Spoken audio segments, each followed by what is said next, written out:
So Iain and I are gonna set this podcast up. Recording episode. Yeah, we'll do that. Episode 13 or 14, we're not sure. And there's a ton of monkeys. Like there's a whole band. They're playing. Huh. They're getting closer too. All right, well, let's kick this off. You ready? Yeah, let's do it, man. All right, man. We are in Montezuma, Costa Rica. Montezuma, Costa Rica. We got monkeys hanging around here. Oh, Sweet. yeah, that monkey's literally hanging from the tree from its legs. So if I can get closer to us. Yeah.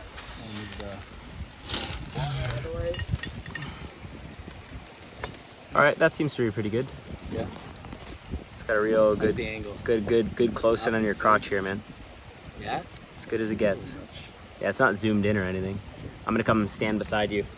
Episode 14, Till the End podcast. Yeah, baby. Montezuma, We're out Costa here, Rica. dude. Yo, these monkeys are fucking coming in. Yeah, they're getting closer to us.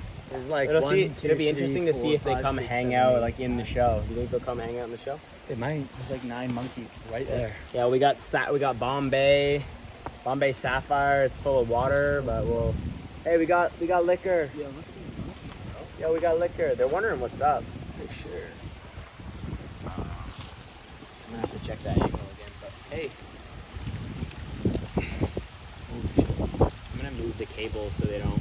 Yo, these monkeys are wild. Are they throwing rocks? I don't know. They're getting up to something. Feeling real. Wow, look at them. Look at them. They're feeling real Wow. comfortable in their groups right now. Look at them go. I know, right? As a team. Yo, imagine they were just like 10 times as big. How fucked we'd be. If it was just 10, if they were 10 times the They size. just start slowly coming on us. Oh my god. Yeah, they're getting real comfortable over there. Yeah, I was thinking like, what the hell are we gonna talk about on this podcast? And it's like these monkeys are just Yo, I feel like fucking taking all the David attention. Attenborough. Here. We used to do that. We used to be that. I had a very primal experience when we were in. Yo, these monkeys are getting real fucking comfy. Yeah, they're joining us for the party. I had a very primal experience when we were in El Patio, Uh-huh. and we had taken the mushrooms earlier in the day, and we're walking on the beach. Yeah. And then when we got back to El Patio, we smoked that joint. Mm-hmm. And Shay was, look at them playing up there together. Shay was smoking extra, but he hadn't eaten the mushrooms, and so I decided that I would smoke with him. Mm-hmm. And I had a very primal experience. Like I felt like the group of us, the 6 of us in that space, were like tribal in a sense. Yeah. Holy shit, yo. It's kind of wild right You know now. what kind of monkeys these are? No. I think one of the reasons why we're here is because of Ryan McGurr. Mm-hmm. We've talked about Ryan, we talked about Breck on this podcast before. Yeah. And he was one of our big mentors back in Toronto around public speaking and opening our minds to the possibility of psychedelics and seeing the world in a different way. Very interesting guy. Very. Very excitable and very passionate. And he loves to share the passion. And he loves monkeys. Oh yeah, he has like the background. I'm pretty sure it's one of these monkeys that's his background. His Facebook profile picture is a monkey. They look like they're wearing yarmulkes. His Facebook profile picture is a monkey. Oh my god. And I hadn't seen a single monkey in our entire trip. None in Mexico, none in Costa Rica. And then all of a sudden, when we got to El Patio that very first day, there was The those demons. howler monkeys. Yeah, the howlers. First time Literally sounds like demons. Yeah, the first time I ever saw howler monkeys was in Puerto Viejo, Costa Rica. And in Puerto Viejo, they were like, but even honestly, more. Yeah. We're getting invaded by demons. Iain thought demons were coming. I remember the acid from the first couple scenes of Fear and Loathing in Las Vegas, and he's like, they get into the hotel, and he starts seeing lizards everywhere. Oh yeah. The lizards and the blood on the floor, and you feeling the acid right now or no? Definitely. Yeah, definitely. Like very mildly, but feeling it nonetheless. Wow, they're really close to us. Holy shit! Look at those monkeys. They're just coming and hanging out. So the podcast listeners got the first 5 minutes of us just being totally enamored by these monkeys, and I think we're gonna be able to jump into the rest of the show. Man, what did we just come off of? Like, what were you there in total in Santa Teresa? 4 weeks or 5 weeks? 5 weeks. 5 weeks. Something like that. So beach town in Costa Rica. It's like not very hard to get to, but it's not easily accessible. Yeah. And they do a shuttle, then a basically ferry, and another shuttle. The vast majority of the population was just like mid-20s to mid-30s. Yep. People that were like travelers that had some semblance of disposable income. So people were partying, and there's probably some pent-up partying from the pandemic and all the quarantine. And people were really, really swinging for the fences. And it was a lot of fun. Man, these monkeys. Yeah, they're getting close, bro. That one's little. This is the closest proximity I've been to a monkey since we started. The one thing that I did really notice about being in Santa Teresa is because there was so few locals. Yeah. Because the tourism was the primary driver of the population, it wasn't really Pura Vida. Like, no. In a way, like, we could try to emulate Pura Vida, or we could try to, make it part of who we are during that experience. But, like, it isn't going to be like it's going to be in Puerto Viejo. No. Is it more locals there? Yeah. Yeah, Puerto Viejo is on the Caribbean side. coast. We get that coconut rice and chicken. I can't wait for the coconut rice and beans, man. Yeah, It's going to be so delicious. Yeah, man. Although I am excited for casado after this. Yeah, the casado is going to be great. Yeah, man. I haven't cooked a meal in like, nice. I don't know, probably 6 weeks. Nice. I haven't cooked a meal in 6 weeks, and I wouldn't have it any other way. Yeah. Yo, these monkeys are edging in. Yo, they got... That reminds me that of... monkey's going to throw a stone at me. Yeah, they're playing with rocks. When we were living back in Toronto, we had a Alibaba's shawarma place near our house. And how many days in a row, how many shawarmas do you think you ordered? I probably ordered there like a couple weeks in a row. Yeah, you had that. What was the DoorDash or Skip the Dishes coupon code thing where it was like a glitch where it just like give you credits so you could eat food. Yeah, and it was like you were giving yourself a discount. And you must have eaten dozens, like maybe 100 shawarmas. And it reminds me of just like when Iain and we talked about this on the podcast for your birthday, and just like some of the things that I've learned from you is like when you find something that works, you repeat successful actions. Like back in Toronto, Iain, how many Domino's pizzas do you think you ate? How many Domino's pizzas do you think you I bought? definitely have a tendency to itch it until it bleeds. Yeah. Scratch it until it bleeds. Yeah. Oh my God, look at them. The goal would be to find a threshold between the... apparently there's what's called Aristotle's mean, which is in between the two extremes is where the truth lies. Can you say that again? Yo, Aristotle? look at that little monkey on the back of that one monkey. Little baby monkey climbing up in the tree. Little mama monkey. So you said Aristotle? Yeah, Aristotle, ancient Greek, Macedonian philosopher. He was the personal philosopher of Alexander the Great. Cool. The great Macedonian king who conquered much of the known world before dying in his early 30s after conquering Persia and much of Asia, and then having all of his generals after he died essentially divvy up all the different provinces and have like a all-out war for it. Oh my God! Yeah, they're starting to surround us now. Are they dangerous? Or? I don't think so, bro. They could be though. Oh my God! Look at that face.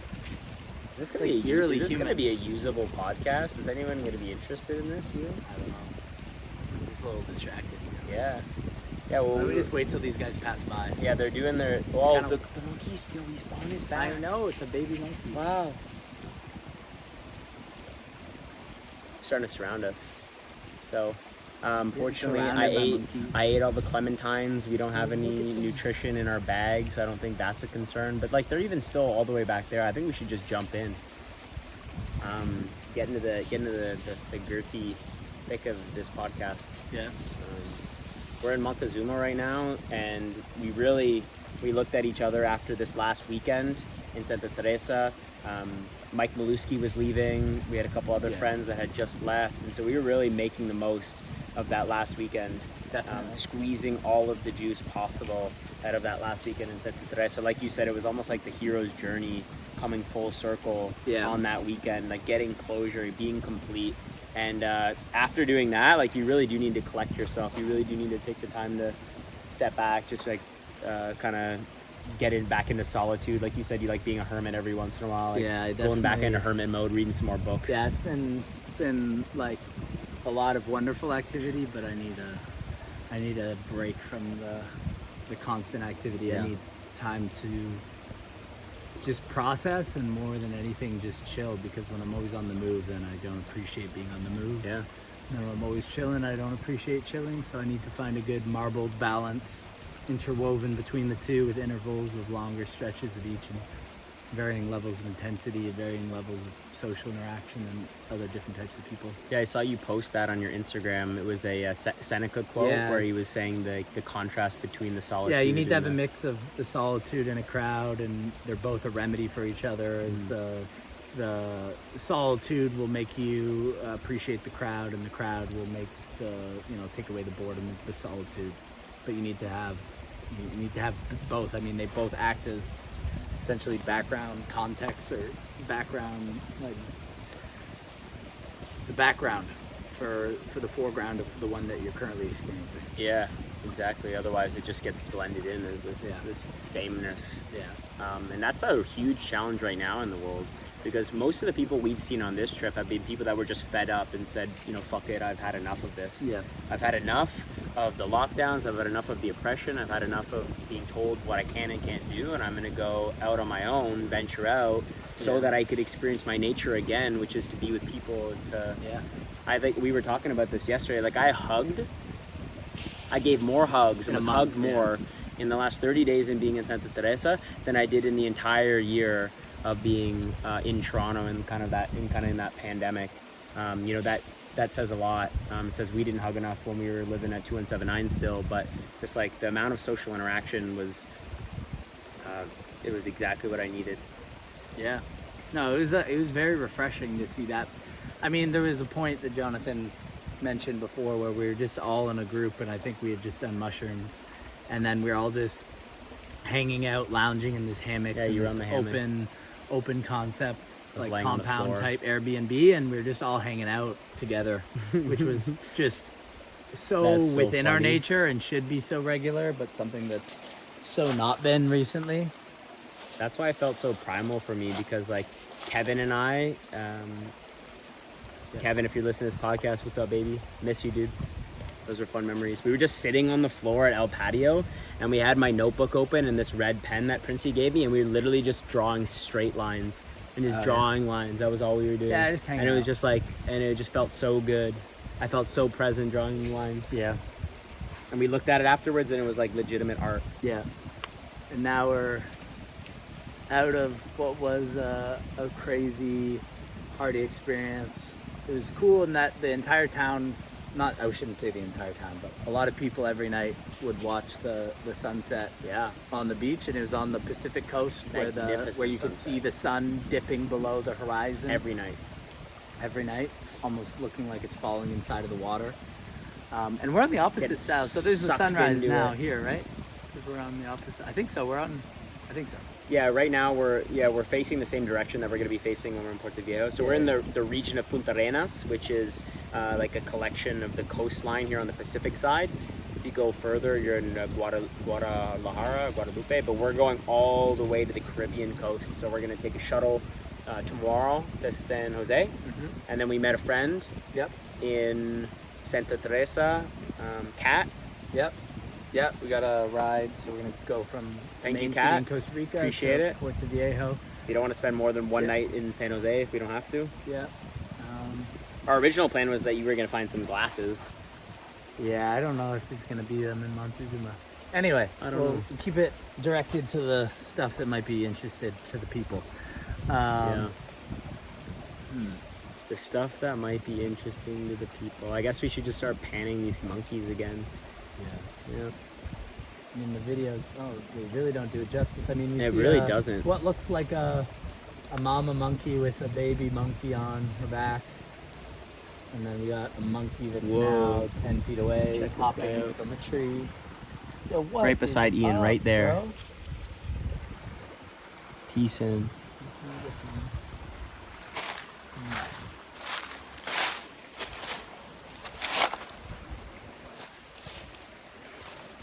episode 14 till the end podcast. Yeah, we're still, I mean, I'm anyways, still a little shook from that weekend, like needing a couple more 8 hours of sleep, needing a couple more days of a bunch of deep breathing and a bunch of meditation, getting back into that routine, getting back into that ritual. I think I got a pretty deep 7 hours last night, actually. Nice. Yeah. Dude, that hammock setup, so we're staying at this hostel in Montezuma, and we have a porch, like a balcony. It's a long balcony. It's a big, 2 sides. yeah, it looks like you could hang out with a bunch of, like 6 or 7 people there. And one of the spots has 2 hammocks that are just hung up right side by side, and Iain and I were listening to Lane 8's Spring Mix. Lane 8, thank you for all that you do. Lane 8, thanks for bringing the goods.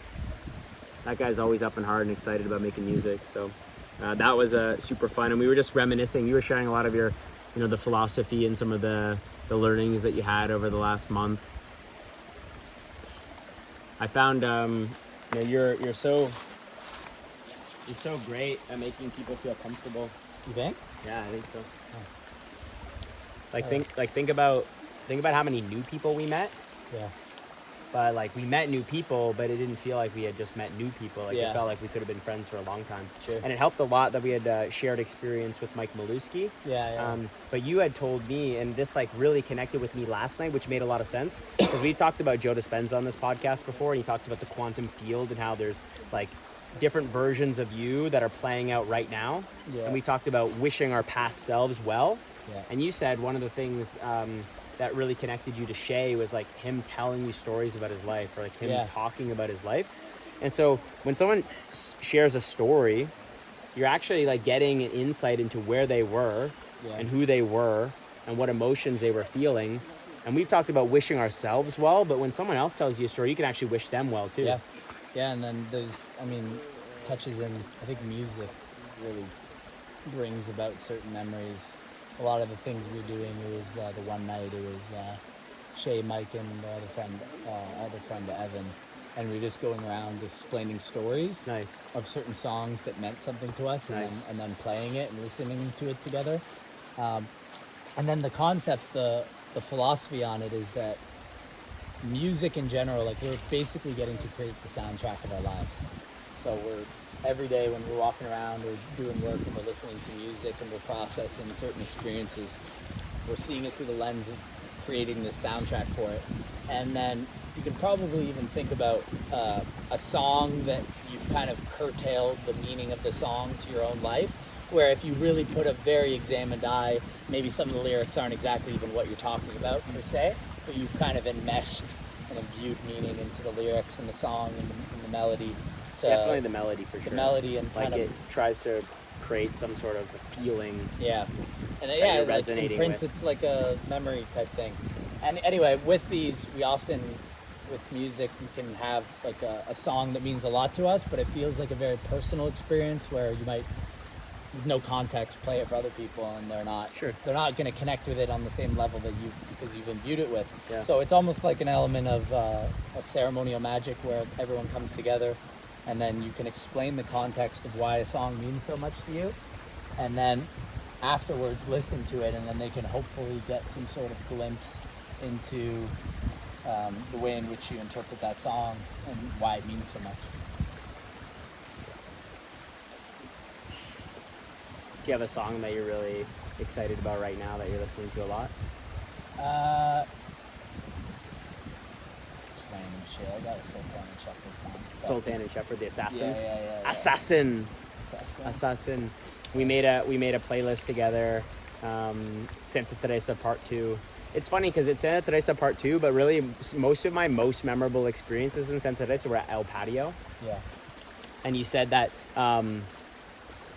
because you were talking about telling these stories with Evan and Mike, and that was when I went to San Jose for a week. I was getting some dental work done, and that is all done. And I'd love to talk about, kind of the things that I had learned from that experience. But one of the things that happened while I was gone was that sharing of the stories. But the other thing that happened was El Patio fucking finale. Yeah, it was just, as we were saying before, there was a big open concept, like compound where there was, so cool. where they rented out like a bunch of beds, and it was our friend and his sister and his fiance and her sister's boyfriend and their friend's friends.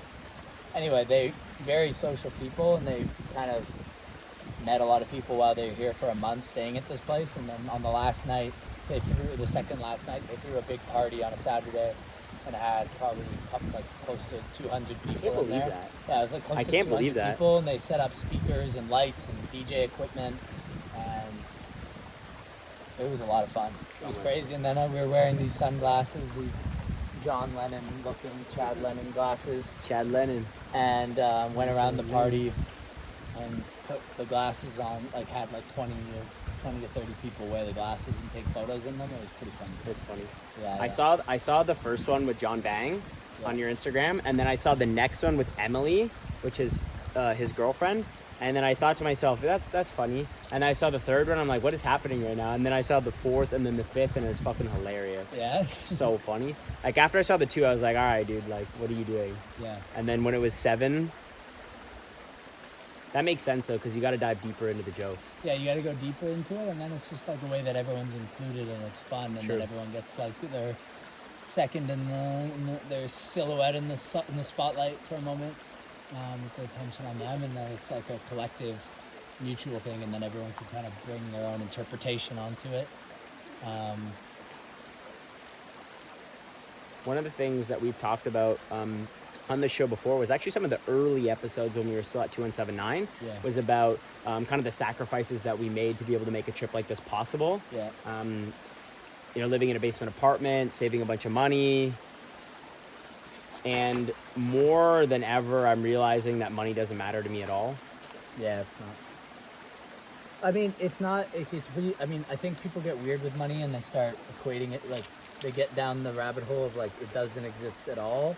And there's an argument for that, but I mean, it's a representation of resources, and you need resources to do the things you want, but you probably don't need as much as you think, is I think what we're getting at. I mean, especially when people clog up all their expenses with things they really don't want, and then they have to keep working, which is doing something oftentimes they don't want to do, to continue at the clip of the things that they've been doing, but they're overspending seemingly on things that they don't need to.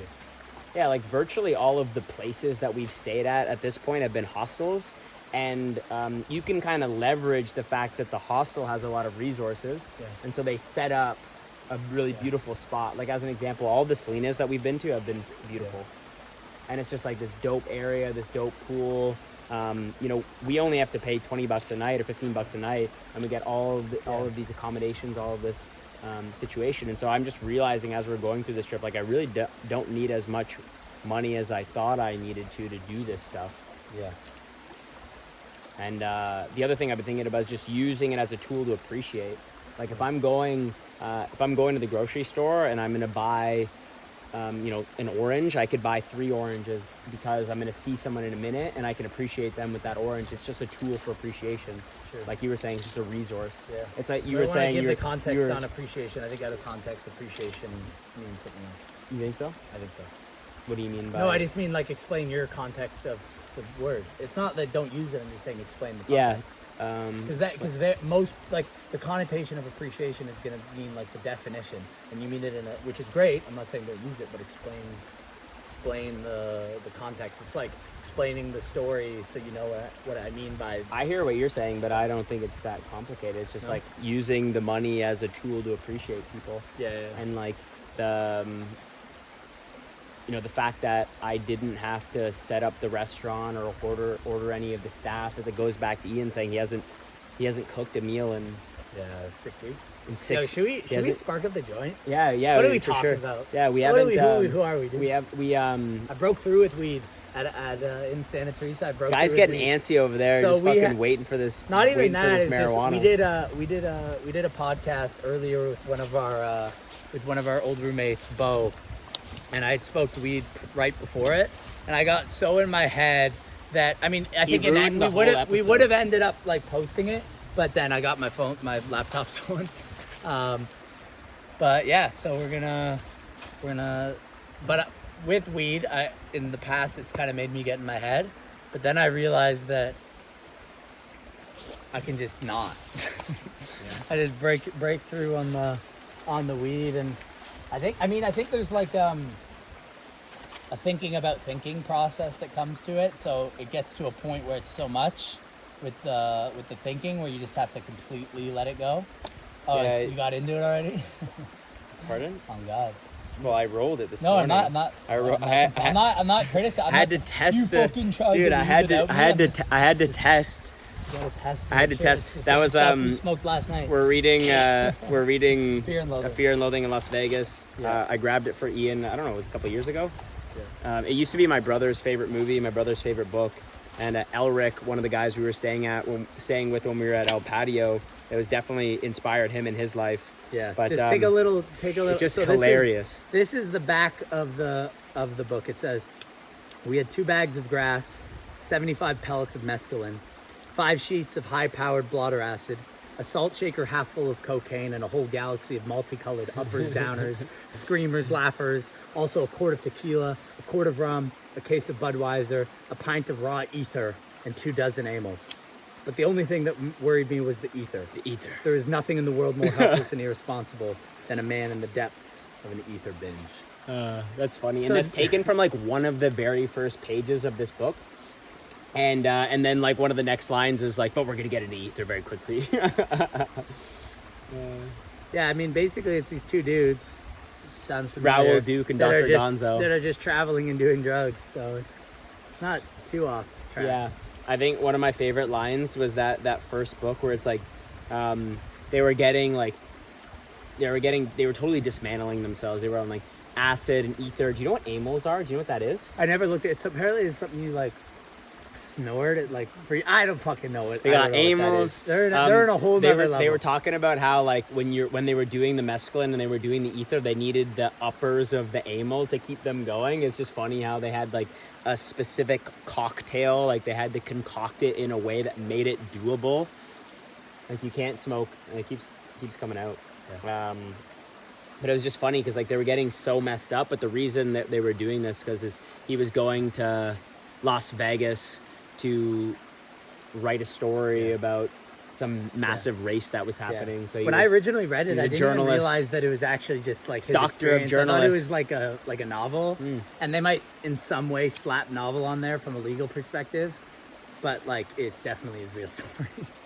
It's definitely his real story of just him not sleeping for days, and they're going and doing drugs, and they have they get like this hitchhiker in the back, and they start like explaining it to him. Tobey Maguire plays and him in the movie. And they're like, "You want a beer?" And the guy's like, "No," and he's like, "Do you want ether?" And he's like, "What?" He's like, "Never mind." Never mind. It's funny. And then like minutes later, the kid ends up jumping out of the place. Yeah, we'll save the rest for the Casado. See? Yeah, and the key is like, don't forget the primary objective. That's the primary objective. Now, what is the primary objective? Well, that's primarily an objective for you to determine. Totally. First off. Everyone's going to live their life. Yeah. In the way that makes sense for them. Yeah. Based off where they're at.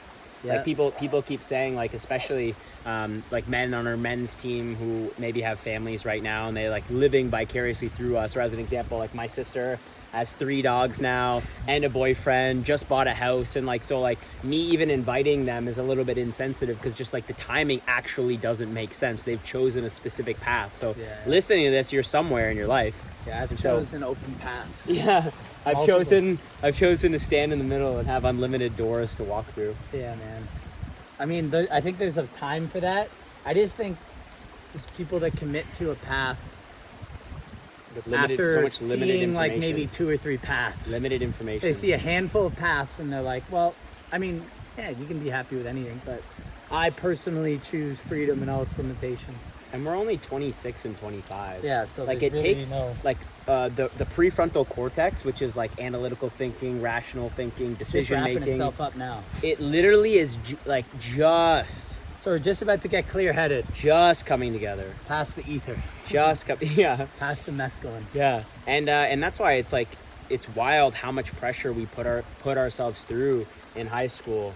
And then in university, and then even in the first couple of years of working, like we need to know. I had just did a podcast with a friend, Jesse Heyman, and he's like in his mid-30s. He's in a you know, he works for one of Canada's #1 charities. He's a vice president of the company, and he's still saying to himself, like, I really have no idea what I'm doing. Like, I'm just figuring it out, like, as I go. I just want to like go back to like when I'm 16 and I had my first job interview, and they're like, where do you see yourself in 5 years? I'm like, I should be like, shut the fuck up. Anyone, if you're a 16-year-old and you know where you want to be in 5 years, you don't. Same thing. I mean, just in general, like, I think there's people trying to make really long-term plans on such limited information and such a short-sighted view on a long-term understanding to lock yourself into, like, why are you trying to predict how you're going to feel in 10 years? Doesn't make any sense right now. I think there's a point at which you plateau.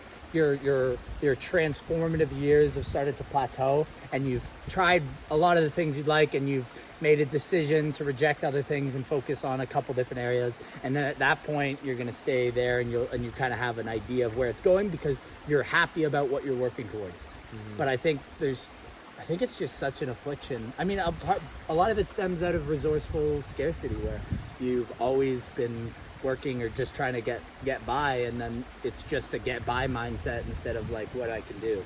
That seems to be hammered into us, though, the just get by mindset early on. Like, well, I mean, to be fair, I mean that's like the history of like humanity is just hang on. Like, most people did not do very well. Scraping by the skin of your teeth, just holding on the edge. Yeah. Right, like we were hanging out with these 2 young Costa Rican brothers who we met at our hostel, and they were just saying, you know, in Costa Rica, it's like most people are living paycheck to paycheck, and it's like in Canada, life is very similar. Like a lot of people that got those stimulus checks in the summer last year, like that was like keeping them afloat. And so how do you get out of that? I guess that's the point, is like, how do you get out of, it sounds like faith is kind of the way out, but it's like, how do you get out of that living paycheck to paycheck instead of doing the things that you want? And I'm just doing this because it's a means to an end. I need to pay my bills. I mean, you need to break out of the, I mean, if you lived your life in a lit hallway, and that's all you can see. So you need to actively force your neck, which would be unnatural, to a different position to see somewhere else. Because we can get so caught in our experience that we're not even front of mind aware of things happening far away. It reminds me of Sam Harris. He wrote a book called The End of Faith, and he was talking about morality, and that about how technological communication and being able to see and communicate with places really far away has gone past our physiological level of actually conceptualizing that thing is out there. So it's like before Costa Rica, like we're gonna be able to Costa Rica, this video, but now I'm actually YouTube. In Costa Rica, and before it was just literally an abstract concept in the same way that Narnia is an abstract concept. Like Costa Rica was about as real as Narnia. Dude, those monkeys. Yeah. Those monkeys just walked by us. Yeah. It's just as good as Narnia, man. Yeah, it's just as good. Exactly, and it's just like... It's just as fantastical, this whole thing. And then it's kind of like to go see something new and you think you're going to see more, but by seeing more, you've actually now realized you've seen less. Because before you had such a limited things that you'd seen, but because you'd only seen them, you thought they were everything. Yeah. So then when you go everywhere else, it recontextualizes your whole processing of like your world when you're like think about when you grew up in Newmarket and Bradford, which are small towns in Ontario, Canada, and then it just seems like this giant expanse, and then as you move to Toronto, you're like, wow, it's really small. And then as we leave and go to different places, we're like, oh wow, Canada is such a little we fly over Mexico City and we're just gobsmacked. Well, I mean, think about it. It just keeps going. If everyone you know is from a certain just keeps going. If everyone you know is from a certain country, then like you just think that's like a bigger... Dude, because it is a bigger part of your world. But then you go talk to other people, and you're in a group of 20 people, and there's like outside of you and your same nationality friend, there's like maybe 1 or 2 sometimes, and then you're like, oh shit, it's actually like, even though we are disproportionately high in traveling here by our country, it's still such a disproportionately low part of the entire world. So it's literally getting a different perspective. Just today alone, we met people from the US, people from Costa Rica, UK. People from Chile, people from the UK, a man that grew up in Bogota. I should have got his phone number. American. We're going to be in Colombia next. Yo, I am, of everything we've done, that is what I'm most fired up about. Yeah? Yeah. True. Yeah. I just sick, like man. I think it's gonna be great, but like here, and it's been better than I could have imagined. I just don't really have. I've just have no expectations, so I'm like based on I was like trying to conceptualize like what it's gonna be like, and then I realized I do not have the variables to make any type of accurate prediction. You could definitely make some phone calls though and say, hey, what's it like in Colombia? Yeah. Or you could definitely go on Google Maps and be like, where would be a couple places that I would want to see? Yeah, and you no, could kind I of know. build that picture for yourself. Will it ever be No, but I just exactly mean- that? It's like, no way, I it just couldn't mean be. Everything's going to be. There's no need to build the picture though. It's like make the plans. Make the plans and then go do them. But the expectations are necessary. Oh, okay. Well, we're That's all I talking meant. about different things because Yeah. it's like, well, based off of meeting these people, like I know that Bogota is not somewhere where I want to go. Yeah. It's Yeah, I not- know. I It's had not other the type people of say experience they said that. don't go to It's not the type Bogota. of experience that I'm looking for. Just Yeah. based off the way it was explained to me. So like having that local. Yeah.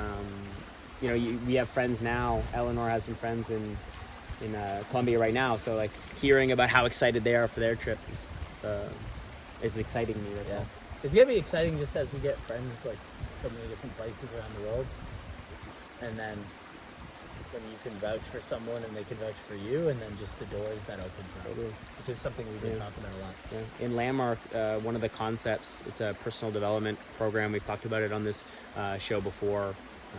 A bunch of the friends that we were hanging out with in Santa Teresa have been through Landmark and done their curriculum for living. And so it's fun to see how we're meeting up with the people that are like-minded, that have created possibility and then lived into it rather than the way that things have always been, how their life has always gone, and living in that conditioned past, but instead in like creating possibility. Like we can create the possibility of going to Colombia, or we can create the possibility of going from France to Spain and doing the Camino de Santiago in the summer. We're like using this, like what is the, like I'm thinking for myself, like what's the purpose of the show? It's to create possibility and then fucking make it happen. Yeah, man. Like we've talked a lot about having in Santa Teresa. We've talked a lot with that group about real estate opportunities and setting up somewhere that 3 months of the year, 4 months of the year, we could go hang out, we could live there, and these are shared resources that the community, that's what we're talking about. It's like too, right? Like all the different investments. People are really into that stuff.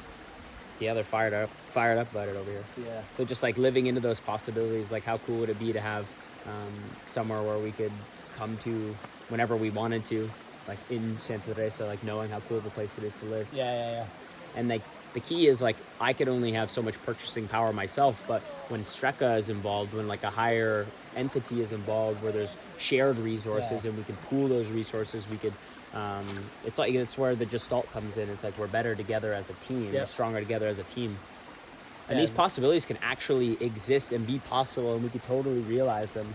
Right. When we talk about communication style that works to build a relationship where there's integrity and trust and honor.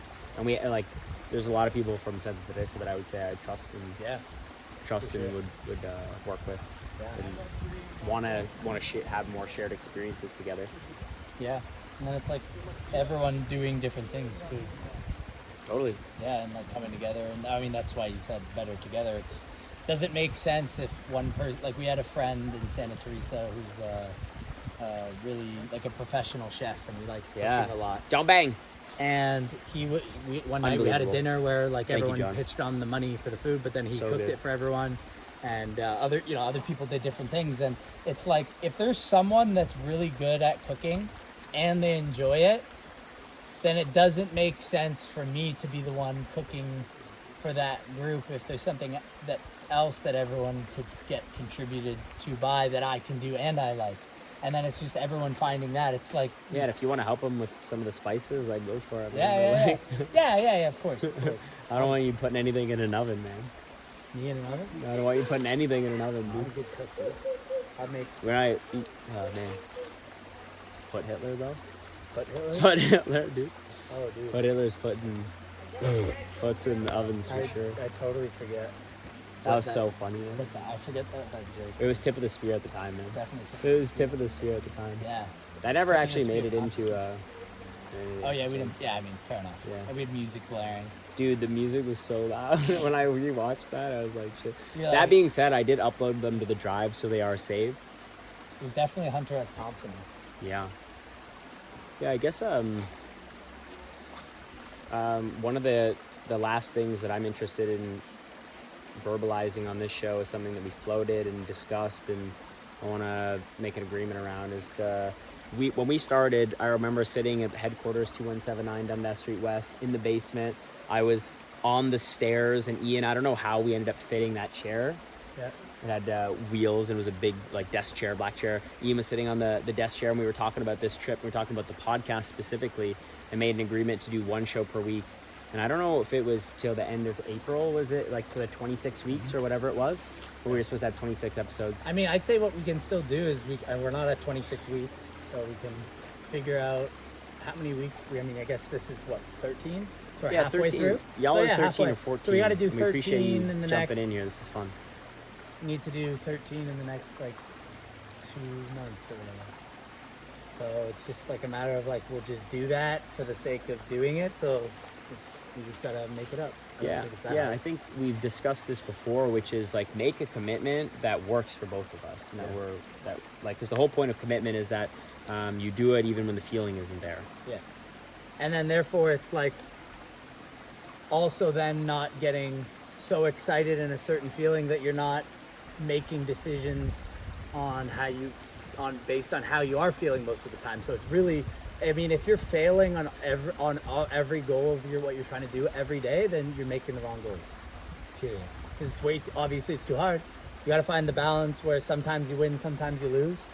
Like Alan Watts said, like a game, like chess, the ideal ratio of winning to losing would be like 2 to 1. So it's like you just get enough wins under your belt where you're not demoralized. And you're still pushing it and challenging progress. yourself. But I mean, if you're failing on, like, you have a goal to do something, a daily discipline, and you fail on it 90%, then your goal is too high. Yeah. I remember David Data's book, Way of the Superior Man. One of the main principles is to find your edge and live at it. Yeah. So I think that, what's the edge for us? Because do you think we can make once a week happen on a Friday Friday evening? Yeah. Friday evening, and we'll recap the week, and like it's like so much stuff happened in Santa Teresa that trying to think of the one individual thing I want to talk about right now is like from such a breadth of experience. And I think when we do the week, it makes the more digestible chunks. Yeah, I agree. And it actually even gives me an opportunity to share the experience, which kind of reinforces the memory as something that I can share. Yep. And talk about. Yeah, I agree. And then so we'll do it weekly, and then we got to do a couple to make up. So even if it comes down to like the last week and we're 4 off, then we just have to do podcast 4 days now. True. You know what I mean? Yeah. We could do a 7-hour show. And like, so it's not just like regurgitate. We just make a theme for each one. Yeah. So you can make a theme any point. Like the guy that we met at the Lost Boys who said, he had a theme for every day. He's like, today's Blueberry Day. That was fun. Yeah. He looked like very eccentric, hippie-ish. Yeah, he looked high to me. He definitely he was high on something. But I did like that idea, and every time I saw him, his glasses were so really nice sunglasses. But yeah, Blueberry Day, we could do a theme for the podcast. Like Armin van Buren did a 7-hour set. Was showing me some of the drops of set. So we could just do a 7-hour. If we need to do a 7-hour set. Yeah, if one point we have to do a 6-hour set, just talk that good-ish. Yeah. We might even you could even have like a friend call in once every hour and like do a fucking totally different iteration. Oh yeah, because it'd be a Zoom call and you just invite different people on. Get somebody to jump in. I'd be down for that. I wonder, do you remember Amy and Anson's app that they made? Yeah, for it's like video a party. chats? Yeah, I wonder if they still do that, because that's actually such a great idea. Because I remember like the fact that it was basically like Zoom meeting, but you could have different rooms. So you could talk in a big group, or you could go talk one-on-one. Make your own group 3 or 4 for a people. private session, see who jumps in. And one of the cool features I found, like a party. It's like a party in your different rooms. You could actually slightly hear the volume and the conversation from the other rooms. So it was like a party in that you could hear all the voices, but at different. There's like some chatter at the different volumes, like it would be just at a. Slowly muted it a bit. Yeah. Yeah, that's I think it's a great concept. The reason I brought it up is like doing like the just meetups and story shares and like staying connected to people, and because I'm like looking at my list of all the people I want to call and people I want to talk to, and it's just like, wow, there's like dozens of people on there. We could just invite them all to one room, hang out, invite them to one room, hang out, and then like it just all keeps possibility alive and keeps the relationship together. And like everyone, one of the things I was saying to Harvey, our captain for our men's team this morning, was anytime a new person joins or one person leaves, like if the environment, the ecosystem, we've been talking about this a lot, the ecosystem even slightly changes, it's a completely nuanced experience. Yeah, it is. Yeah. Just like the collective consciousness that's experiencing that dynamic, like every time we add a different person to the show, it completely It's a totally different vibe. completely changes the vibe. Yeah. And I think that's fun, man. Yeah, man. I think trying to get that going as much as possible. It'd be nice to have a couple days kind of to ourselves here, and then get to Puerto Viejo. Like Puerto Viejo is literally just like anything could happen. Yeah. True. The one thing that's definitely happening is I'm gonna eat some cacao, and Ian is gonna eat plenty of coconut. We eat a lot of chicken. Coconut rice and beans, a lot of chicken. This was fun, man. Yeah, man. Yeah. Yeah, and because we can do, because we have so many stories from Santa Teresa, and we only did one on after our first week or whatever. I mean, we can do, because we got to make up episodes anyway. We can do some in the next, in the night before a week, for example. Yeah. Every couple days for now. And then, Sounds good to me. And we can fill in the stories that we remember. We can write down a couple kind of talking points, so then we can kind of go through different stories if you wanted to make sure that you got one, any lessons you learned, that kind of stuff. Down It's for like that. an open, because it's like a podcast. This but is it's like more us just masterminding with ourselves. Yeah, it's more of a mastermind than a podcast. It'll be like podcast, but then we'll be talking about certain things as well. Yeah. Yeah. Yeah, and I think the just one last thought on that idea is we spent.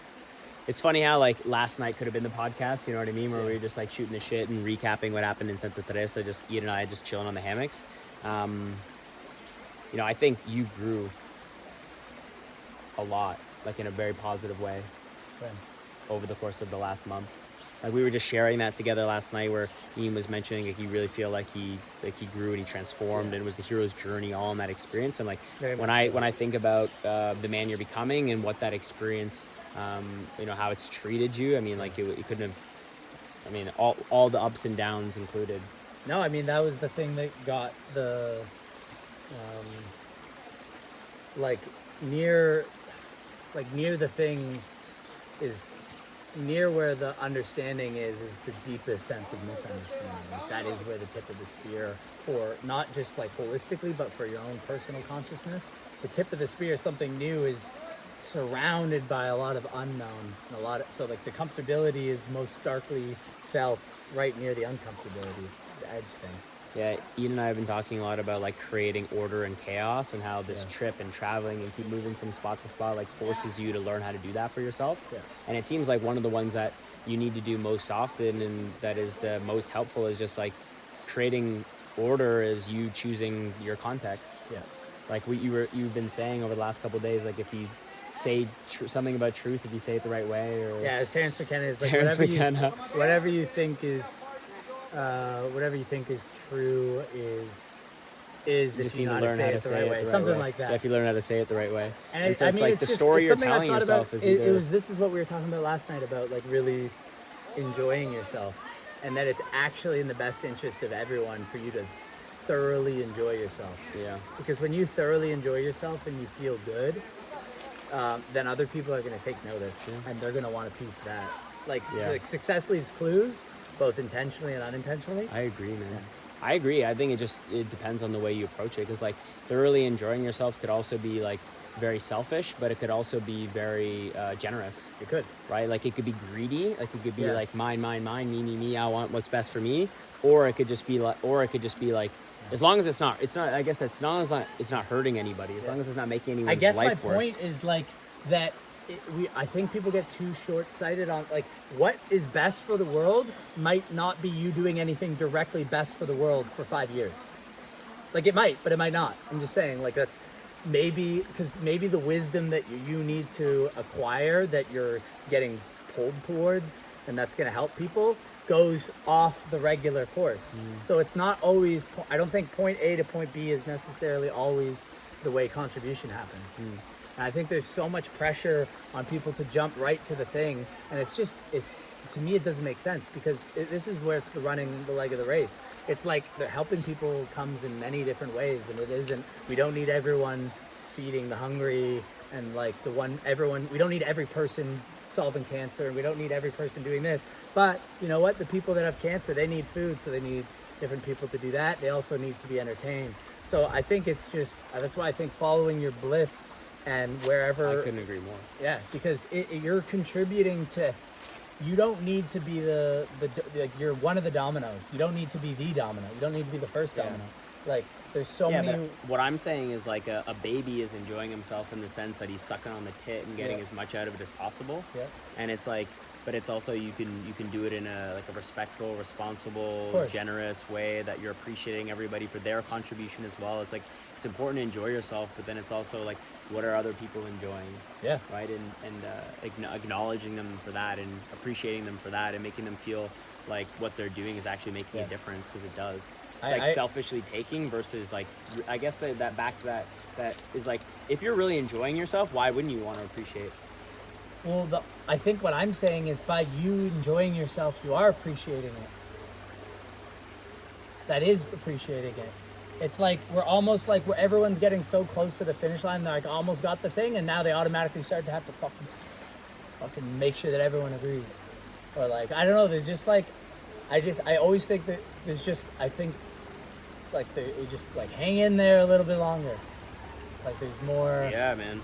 I keep saying to myself, all I need is a couple more repetitions. No, I'm just saying. Couple more years, couple more. Yeah, but it's just like by being your, like he who chases many hares catches none, and I think there's like a ratio and like a balance. But it's like splitting up 50% on yourself and 50% on the world is gonna stop you from being your best self, which is the best thing for the world. Yeah. So I think we're standing in different places. It's what it seems like to me. Because I'm not saying don't do things you don't enjoy. Yeah. I'm saying the way that who you're being in that process is like what are you contributing in the being? Is it like I'm taking, or is it? No, but that's what I'm saying. It's like, what are you contributing in the being? It's like the being is the contribution. Like that's my point. Like there's still this compulsion of like, it's like not trusting that if you just take care of yourself first and you get to that end, that of course you're then going to be able, like it's going to, you don't, like there's too much short-sightedness of contribution in general. It's definitely not an and or. No, it's not. It's not an and or.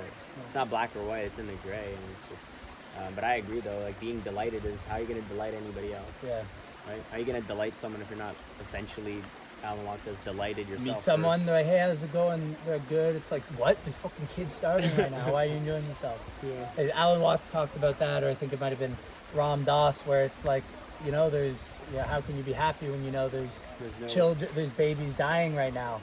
And then it's just like, okay, so, but then what world are we sad about not letting this baby into? A world where no one's happy? You know what I mean? Yeah, it's like I'm in the middle of eating a meal, and it's like, well, you can't enjoy that. Yeah. Some people are starving. Yeah. How you can enjoy that meal if someone's starving? That's not how it works. You need to then take over. How will I ever be able to go out and contribute and add anything? But like, this is what I'm saying. This is why, like, if I enjoy myself to the most, like I can, and with the knowledge that I'm going to take that, and then, like, it's going to branch out, like, seeing someone else enjoying themselves is like one of the most fucking powerful things you can ever see. Seeing someone who's like extremely excited about some like thing, it's so empowering, because you're realizing, you can just feel good and you don't need much. So some people might have that internal dialogue with themselves, and a lot of other people would be pressed up against that and confronted by it and run away in the other opposite direction. Good. Because they don't want to see that that's how they can do that. That's how it's possible to live your life that way. Yeah, and I've had that. A lot of fuck you. Something we've talked about before is like, you know, like Iain. Obviously, there's lots of improvements on communication style, but there's times when I'm talking about certain things where they're like, well, when you say that, like it's triggering or confronting, or it kind of builds up a wall or something. It's like, yeah, maybe that's the point. You know what I mean?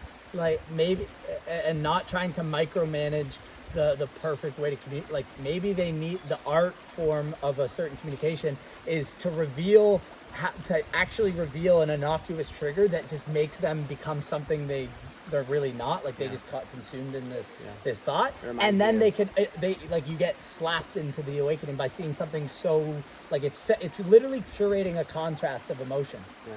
It reminds me of Eckhart Tolle, Yeah. and Eckhart Tolle talking about how we build our ego and how we build our identity, how we identify with our nationality and our age and where we grew up in and these experiences we had, these problems we had. And then every time you identify with something else, it creates the mask like tighter and stronger, and the ego's stronger. And it's when you're communicating something that's a different view than somebody else, it doesn't identify with them, then that's where the wall comes up. But that's what you're saying is like, that's perfect. Now we can pay attention to where. Now we know what wall we to can pay break attention down. to where we need to look at, Yeah. where we need to pay attention to. I mean, it's just like it's also another technique of like raising the emotion and picking, if you will, at certain points that is gonna like create this like emotional like reaction. It's like a way of prose. Like it's like a way of magic. It's like in 1984 when the guy's getting tortured and he has him on this machine where it's a dial of severity of pain. And he starts off with like 30 and it's like in excruciating pain, and then he goes to like 50 and it's like, oh my god, it's like Talk 7 about his spine bending, like feeling just like it was cracking and popping, and then he did 70 and it was just like blinding light pain. And then there's this little lull and he thinks he's gonna get out of it, but it's like, we need to go to the next level now. Put the machine to 3,000. And it was just like, holy shit. And like, I wouldn't say that feeling was necessarily like good, but that was how you communicate a certain thing. That's why I think like the watering down of certain language, especially with like descriptives, when I think the overuse of euphemisms, where a euphemism is like making something sound like very like lighter than it is. Like George Carlin, a comedian, always talked about like always saying people like they nobody dies anymore, they pass away. And it's like this we just want to keep everything in their romanticism. We want to keep the box and the bow on everyone. We don't like, we want to keep the CGI on. We don't want to look, and so thereby the truth is that sometimes the world is painful, dangerous and dark, and there's a lot of chaos, like we were talking about. Like there's always going to be something happening in the world. Like there's always going to be some crisis. There's always going to be some cause. I just think even all of this stems from like we're like, to what extent should you, it's like there's this even a first getting to first principles, because we're even arguing on the base of a premise that you need to be doing something. Like that's what like we're bickering about, like the best way to go about doing something but on that premise. Who sold us on that premise? I'm not saying don't do anything. I'm just like, have we actually thought about that before we fucking like hurt ourselves trying to figure out what's thing to do, because we know we got to do something? Because it's like, you don't have to do anything now. Now the pressure's off and you can fucking open your eyes instead of, imagine trying to look at this forest when you have a fucking nail jabbed into your thigh and it's burning. All your attention is there, you can't see it. But imagine if the paint like that is as an illusion as you need to be doing something. And when you're under the premise that you have a fucking nail in your thigh, it's hard to look around and see what you actually want to do. You might look around in panic. Yeah. You might look around in panic. You might be looking around gasping for air. Well, everything's going to be seen through the lens of I'm in pain, like the nail, but in terms of this, through the lens of I have to be doing something. So when you're looking at everything, you're looking at doing something instead of seeing it just for what it is. And then it's like a block. And then it's like the best, Jim Rohn talks about figuring out the way things work. Well, wouldn't you think one of the ways to figure out the way things work is to see things for what they are, as opposed to the lens of this bursting thing that I have to do? And it's like when you take and that's why I'm saying contribution. So to help, you need to figure out the way things work. Well, to figure out the way things work, and you're focusing on the way things work, you might not be implementing it yet because you don't even know what the fuck to do yet. So it's like now, it's like go figure out the variables of the way things work before we start implementing, trying to make something work. Mm-hmm. Talk to me about, because we talked about thinking about hitting the nail instead of hitting the nail. Yeah. You said block. Yeah. Right? One of the things you talked about was like smoking weed. There was like a process in between the words actually coming out where you were wondering like, what do I actually say? And so there becomes that gap. It's like, how does that come into play here for people trying to find out what they should be doing and feeling like they actually need to be doing something, and that gets in the way of them actually just being here. It's like thinking that there's something you should be doing. It's like the decision to make meaning and imbue it is thus what created it. Now you can live in that and do it. But like, I just think we're so caught up where our first principles are wrong.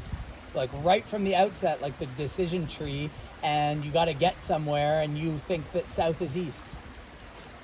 And how the hell are you going to get there? Oh, shush! I don't need to figure out the way things are. I got to do the thing. I got to get there. It's like you're going the wrong way because you literally don't have the right lens to make a legitimate option on what you should be doing. It's like you don't even have a compass. It's like, how do you even know where on the map you need to go get a compass and a map before you start going there. Yeah.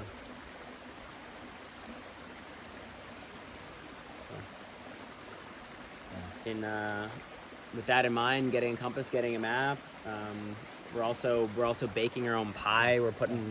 We're accumulating some ingredients right now. We're trying to put together the best pie possible. And actually, what I think so I'm excited about that. This is where it kind of goes in terms of like for different things, because I think it's recognizing what your role is and trusting.